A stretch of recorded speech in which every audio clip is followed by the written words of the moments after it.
નમસ્કાર ગુજરાત। આજે 18 જૂન અને વાર થયો છે ગુરુવાર।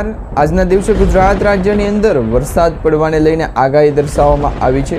અંબાલાલ પટેલ અને પરેશભાઈ ગોસ્વામીએ કહ્યું છે કે હવામાન વિભાગ દ્વારા જ્યારે આગાહીઓ વ્યક્ત થતી હોય ત્યારે ગુજરાત રાજ્યમાં ચોમાસાના વરસાદની આગાહી થાય છે। તો આ વખતે પરેશભાઈ ગોસ્વામીએ કહ્યું છે કે ગુજરાત રાજ્યની અંદર આગામી 24 કલાક ભારેથી અતિ ભારે વરસાદ રહેવાનો છે। તેમાં પણ ભાવનગર, જાફરાબાદ, અમરેલી, જૂનાગઢ, વેરાવળ, પોરબંદર, રાજકોટ અને સુરેન્દ્રનગરના જિલ્લાઓની અંદર આજે વહેલી સવારથી બપોર સુધીનું જે હવામાન સમાચાર હતા તેની અંદર 1 ઇંચથી લઈ અને 0.5 ઇંચ સુધીના વરસાદ પડ્યા છે। પરંતુ હજી ગુજરાત રાજ્યની અંદર જે ગઈકાલે ચોમાસાના વરસાદની શરૂઆત થઈ તેમાં અમદાવાદ લાગુના ગ્રામ્ય પંથકની અંદર વાતાવરણ છે એ પલટાણું અને સાથે સાથે વરસાદની સ્થિતિ છે એ મજબૂત થઈ, જેમાં મિત્રો વરસાદ પડ્યો છે, ઝાપટાના વરસાદ પડ્યો છે। પરંતુ ઝાપટાના જે વરસાદની આગાહી ગુજરાતના હવામાન વિભાગ દ્વારા કરવામાં આવી હતી એની સામે પરેશભાઈ ગોસ્વામી અને અંબાલાલ પટેલે કહ્યું હતું કે વેસ્ટર્ન ડિસ્ટર્બન્સની જે સક્રિય થયેલી સિસ્ટમ મધ્ય ભારત તરફથી ગુજરાત તરફ આવશે ત્યારે જ તેમાં ગુજરાત રાજ્યની અંદર ચોમાસાના વરસાદની શરૂઆત થશે અને બન્યું કંઈક એવું જ। કારણ કે અરબ સાગર અને બંગાળની ખાડી બંને વિસ્તારની અંદરથી લો પ્રેશર સિસ્ટમો સક્રિય થઈ હતી, પરંતુ હાલ અરબ સાગરની જે સિસ્ટમ છે એ ગુજરાત સુધી પહોંચવાને લઈને બ્રેક લાગ્યો હતો। મુંબઈ મહારાષ્ટ્ર સુધી પહોંચેલી સિસ્ટમે બ્રેક માર્યો અને હવે પછી મુંબઈથી પણ આ સિસ્ટમ આગળ વધશે, એટલે કે ચોમાસું જે છે એ આગળ વધવાનું છે। આ વખતનું ચોમાસું ગુજરાત રાજ્ય ઉપર ભારે રહેવાની આગાહી દર્શાવવામાં આવી છે। તો ગુજરાતના ઘણા બધા જિલ્લાઓની અંદર હજી પણ વરસાદની સ્થિતિ છે મજબૂત બનશે। જાણીતા હવામાન નિષ્ણાતો દ્વારા તો આગાહી કરવામાં આવી, પરંતુ સેટેલાઇટ ઇમેજના માધ્યમથી જોઈ લઈએ તો અત્યારે લાઈવ કઈ જિલ્લાઓની અંદર વરસાદ છે, કયા કયા ગામડાઓની અંદર વરસાદ પડી રહ્યો છે। તો અત્યારે તમે જોઈ શકો છો લીંબડી, ચૂડા તેમજ મોજીડાદ, છાસના આ તમામ ગ્રામ્ય પંથકો જે સુરેન્દ્રનગર, ભાવનગર અને અમરેલી તેમજ વિસાવદર, પોરબંદર, જામનગરના વિસ્તારોથી લઈ જે દરિયાઈ પંથક છે ત્યાંથી લઈ મધ્ય ગુજરાત તરફના રાજપીપળા, આમોદના વિસ્તારો હોય, અમદાવાદ લાગુના વિસ્તારથી બોડેલી, કંપડવજ, દહેગામ તેમજ ગાંધીધામ અને આ સાથે સાથે માણસાના વિસ્તાર, માલપુરના વિસ્તાર અને મધરેજના વિસ્તારોની અંદર ચોમાસું જે છે એ સક્રિય થતું જોવા મળી રહ્યું છે। વરસાદી એક્ટિવિટી છે વધારે પડતી આગળ વધતી જોવા મળી રહી છે।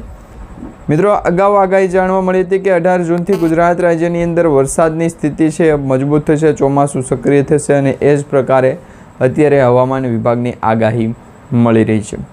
જાણીતા હવામાન નિષ્ણાતો દ્વારા તો અગાઉ આપણને કહેવામાં આવ્યું હતું કે જ્યારે ગુજરાત રાજ્યની અંદર સિસ્ટમ 15 જૂન સુધી પહોંચવાની હતી, પરંતુ 15 જૂનના બદલે 18 તારીખનો જે હવામાન વિભાગે આગાહી આપી ત્યારથી 18થી લઈ અને હવે પછીના 28 તારીખ સુધી, એટલે કે લગભગ 10 દિવસનો સમયગાળો એવો રહેશે કે તેમાં વરસાદ જે છે એ ભૂકા બોલાવશે।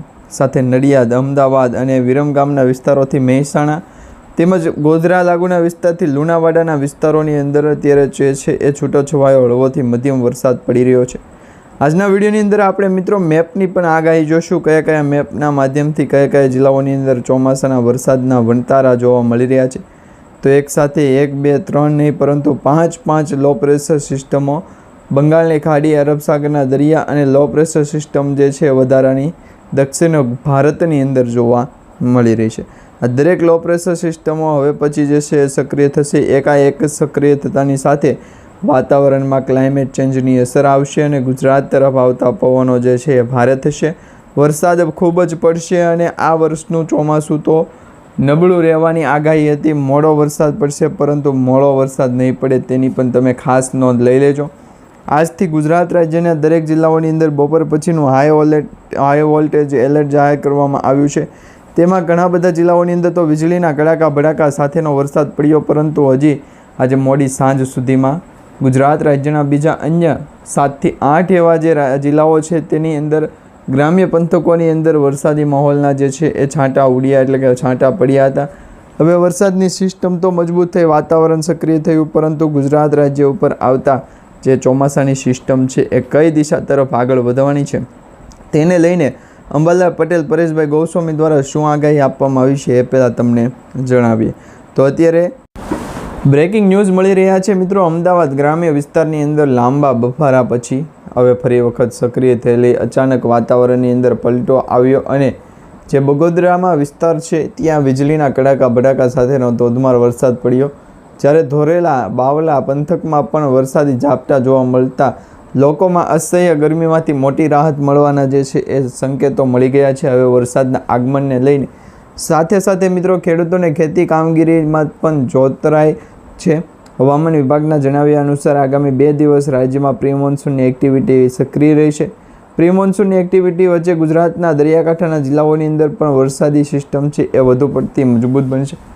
આ આગાહી ગુજરાતના હવામાન વિભાગ દ્વારા તો કરવામાં આવી, પરંતુ અંબાલાલ પટેલ, પરેશભાઈ ગોસ્વામી અને રમણીકભાઈ વામજાએ પણ એક મોટી આગાહી કરી છે. વરસાદ સક્રિય થયેલો હોય અને વાતાવરણની અંદર વધારે પડતી અસર દર્શાવવામાં આવતી હોય તો તમે અહીંયા જોઈ લો કયા કયા જિલ્લાઓની અંદર આજના દિવસે જે છે એ બપોર પછી સાંજ સુધીમાં અને ત્યાર પછી સાંજથી લઈ અને મોડી રાત્રિ દરમિયાન કયા કયા જિલ્લાઓની અંદર વરસાદ જે છે એ જોવા મળશે. તો અહીંયા મિત્રો દક્ષિણ ગુજરાતથી આપણે વાત કરીએ, સુરતથી લઈ અને દક્ષિણ ગુજરાતના વેરાવળ, ગીર સોમનાથ, પોરબંદરના જિલ્લાઓ સુધી પહોંચ્યું, પરંતુ તે પહેલાં દક્ષિણ ગુજરાતના જે છે એ ડાંગ, વલસાડ તેમજ તાપી, નવસારી, ભરૂચના જિલ્લા હોય તેમજ વાપી, સેલવાસના જિલ્લાઓ હોય, આ તમામ 2 જિલ્લાઓ દક્ષિણ ભારતના છે. એ જ પ્રકારે દક્ષિણ ગુજરાતના પણ જિલ્લાઓ છે. દક્ષિણ ભારતના જે રાજ્યોની અંદર કેરળ છે, બેંગ્લોર, બેંગલવી, મદુરાઈ, ચેન્નઈ, પોંડુચેરીથી લઈ ઠેઠ તમિલનાડુ સુધીના જેટલા પણ વિસ્તારો છે, દરેક વિસ્તારોની અંદર આ એક જે છે એ વધારે પડતી સિસ્ટમની અસર વધતી જોવા મળી રહી છે. અને આ જ કારણે ગુજરાતનું હવામાન છે એ સ્થિર રહેવાના બદલે ડગમગ થતું જોવા મળી રહ્યું છે. તેની પાછળનું શું કારણ છે એ પણ તમને આજના વિડીયોની અંદર જણાવું એ પહેલાં તમે બીજા અન્ય જિલ્લાઓના મેપ પણ જોઈ લો. આ મેપનો નકશો તમે જે છે એ સાચવતા નહીં, કારણ કે મિત્રો આપણે અવારનવાર આમ તો દરરોજ હવેથી જે છે એ ચોમાસાના વરસાદની સિસ્ટમ સક્રિય થઈ છે, એટલે કે દરરોજ ગુજરાત રાજ્યથી લઈ અને હવામાન વિભાગની જે મુંબઈ, મહારાષ્ટ્ર, પોંડુચેરીથી લઈ અને ઠેક મિત્રો સોમાલિયાના દેશો તરફ વરસાદી સિસ્ટમ મોકલી, ત્યાર પછી પણ આપણા ગુજરાત તરફ આવતા લગભગ 1800થી 1700 કિલોમીટર દૂર જે છે એ ચોમાસું પડ્યું. હવે ચોમાસું જે છે એ અંતિમ ક્રિયા ઉપર હોય અને એવું જ લાગી રહ્યું છે કે તેમના દ્વારા જે છે એ ખરાબ ગુજરાતની કુટેવ કહી શકાય કે આત્મહત્યા કરવાની કોશિશ કરી, પરંતુ વરસાદી સિસ્ટમ હાલ પૂરતી આ અંગે જે છે એ મૌન ધારણ કરે છે. વાતાવરણનો પલટો જે છે બદલાવી શકે, કારણ કે ગુજરાત રાજ્યમાં ઘણા બધા ખેડૂતોને નુકસાન પણ ગયા છે, પરંતુ જે ખેડૂતોને સાહસ કરી અને સિદ્ધિ મેળવી છે તેવા ખેડૂતો અત્યારે ખૂબ જ આગળ નીકળી ગયેલા છે. ભલે વરસાદી સિસ્ટમ ઓછી હોય, નબળી હોય, પરંતુ વાતાવરણની અંદર પરિસ્થિતિ સર્જાતી પણ હોય, અગાઉ પણ જાણકારી મળતી હોય કે આ પ્રકારે ચાલો, આ પ્રકારે નહીં, આ પ્રકારે ગુજરાતના દરિયાકાંઠાના લોકેશન જણાવો, કારણ કે હવામાન વિભાગ દ્વારા જ્યારે આગાહી કરવામાં આવી ત્યારે માહિતી એ પણ આપવામાં આવી હતી કે જો લોકેશન મળશે, ગુજરાત રાજ્ય ઉપર સ્થિર ભરોસો હશે, તો ફરી એક વખત આપણે દરેક લોકો જે છે એ ખાસ ગુજરાત રાજ્યથી ઘણા બધા કિલોમીટર દૂર આવેલા વરસાદી સિસ્ટમની આગાહી લાવેલા, પરંતુ હવામાન વિભાગ દ્વારા જે મુશ્કેલી મૂકવામાં આવી એ મુશ્કેલીના ભાગરૂપે આજથી ગુજરાતના દરિયાકાંઠાના લોકો અને હવામાન વિભાગ દ્વારા જે માહિતી આપવામાં આવે તેના વિશેની તમને થોડીક અપડેટ આપશું, તો એ થોડીક અપડેટ પણ તમે જાણતા રહેજો. પરંતુ અત્યારે દક્ષિણ ગુજરાતનો જે જિલ્લો, દક્ષિણ ગુજરાતના દરેક ભાગ, મધ્ય ગુજરાત અને સૌરાષ્ટ્રના ઘણા બધા જિલ્લાઓની અંદર ચોમાસું છે એ બપોર પછીનો વેગ પકડશે. એટલે બપોર પછી ચોમાસાના ગતિમાં વધારો થશે, વરસાદની સ્થિતિ મજબૂત થશે. જે ખેડૂતોને ભારેથી બહારથી મંગાવવાના હોય તો વરસાદની આગાહી મજબૂત ગણાય, પરંતુ હાલ તો એવું કંઈ કામકાજ છે નહીં.